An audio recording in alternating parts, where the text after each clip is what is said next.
ભાઈ તું તો સાચું કહ્યું. મમ્મી એક કામવાળી બંધાઈ આપો ને યાદ અમારી. અમે અમારા જમાનામાં 5 વાગે ઉઠતો હતો અને છોકરો રાખતો હતો અને ઘરનું કામ કરતો હતો. અમે હાવું છોકરા બોકરા નતા રાખતો અને બધું જ ઘરનું કામ કરતો હતો. જો ઘરનું કામ આપણે જાતે કરીએ તો આપણું શરીર રે સારું રે, તાવ તરીઓ ના આવે, હાથ પગ ના દુખે, બધું જાતે જ કરવાનું.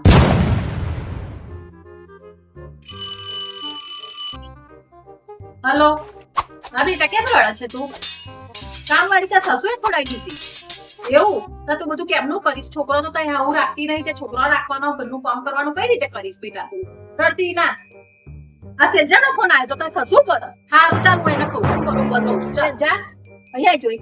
હા મમ્મી દીદી તો એને સસુને ફોન કરીને તે કહ્યું તું કામવાળી ખોડાઈ દો. હા હા કેમ? તમે તો કીધું તું કે મમ્મી આપણે આખા ઘરનું કામ જાતે કરીએ તો આપણા હાથ પગ હારા રહે ને તાવ તરીઓ ના આવે. એટલે મેં દીદીની બી તબિયતનું જોવાનું એટલે મેં ફોન કરી દીધો.